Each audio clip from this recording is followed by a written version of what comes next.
Welcome, Aries. This is your weekly Teroscope reading for May the 15th through to the 21st, 2017. My name is Tilly, and this is Tarot with Tilly. And before we begin, thank you. Thank you, truly, for all of the positive, loving, supportive energy you send my way each and every day.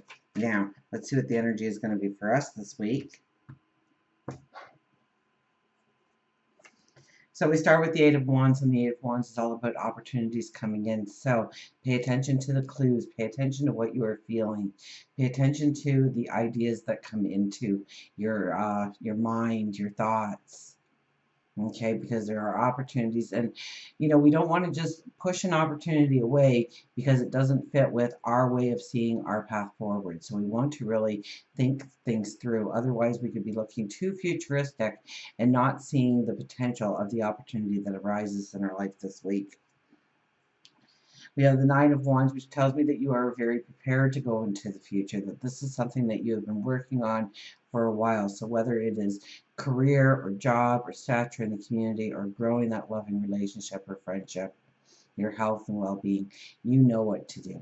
You have all the wisdom inside in order to really take a step forward in the right way.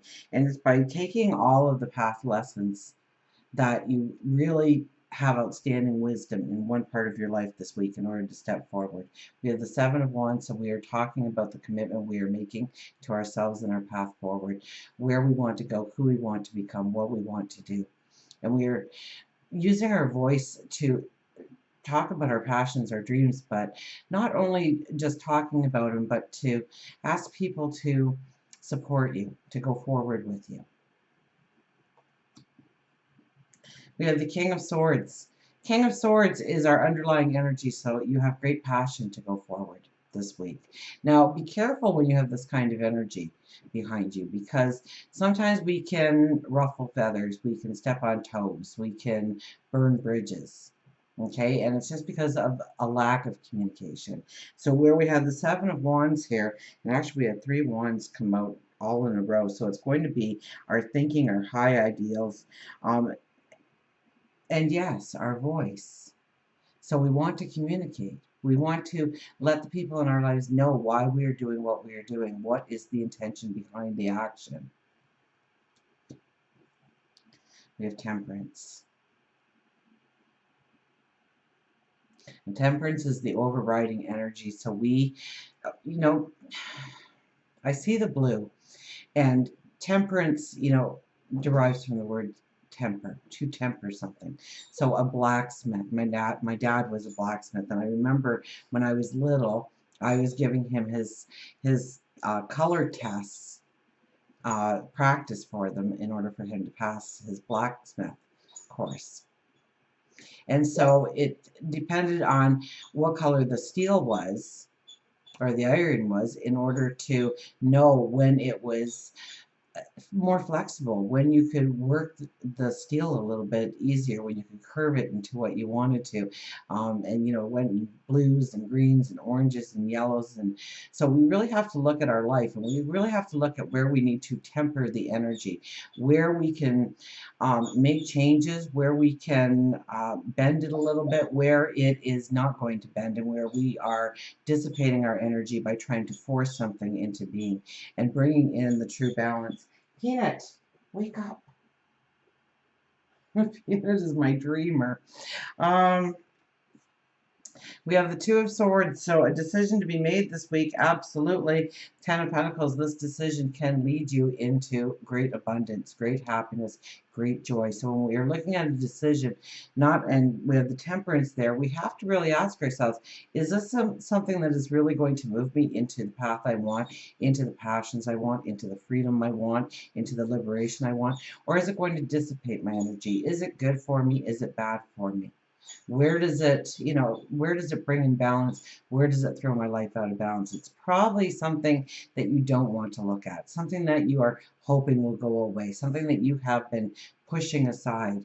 But this week, with the King of Swords underneath, we get this passion to actually move forward. We get this passion to make the decision that needs to be in order to walk into true abundance, happiness, joy. For work and career, we have the Five of Swords. So Well, we want to be positive. We want to, this is where we have to be careful how we use our words, especially in the workplace, especially in what we want to achieve, what we want to do, because this could really separate us from everybody else. This could divide. Okay, well, this is where certain people were on your path, and because you didn't think through your words before you decided to say them, you actually separated the energy rather than bringing the energy closer to you for something that you want to. Maybe it is a job interview, maybe it is something that involves a team or a committee. So choose your words very carefully so that you are not um, so you're communicating effectively, so that you are uh, getting your point across in a way that they buy into it, that they understand, whether or not it is talking to a coworker or your boss or a potential boss, a partnership. Because you could walk using your words properly, it could really open up new doors. It could really elevate you. So we want to think through what we are saying so that we are not coming across as negative or, um, pushing people away, even though it's for their benefit, because we didn't take the time to really think through what we wanted to say, how we wanted to state our case, how we wanted people to buy in to maybe, and I heard our mission, so your mission.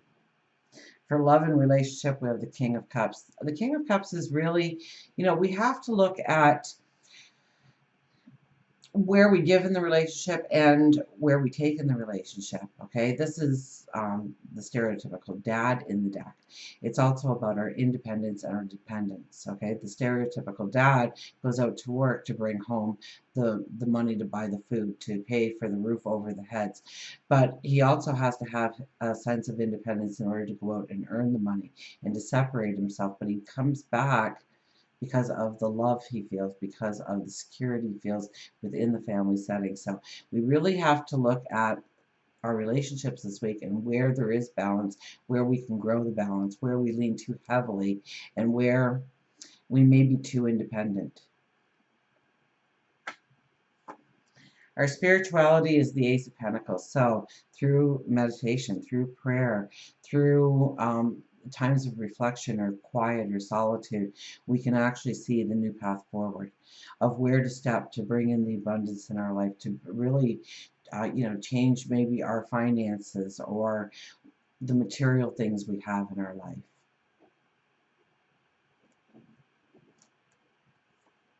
And for our health and well-being, where are we putting the focus? The Seven of Pentacles appears.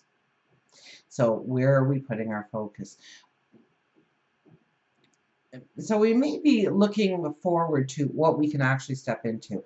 This isn't a week where we start a workout program or we buddy up with somebody to start walking together or changing our diet, but we are thinking of the transition too. We are thinking about how to build a better lifestyle for ourselves, how to bring in health and well-being, how to bring in vitality. And I think we're weighing out what we want to actually start, what we want to begin, what will be beneficial, what we can work into our schedule, what will be in balance with the rest of our life, or what will put our life in balance going forward. And until we meet again, remember, I do love you.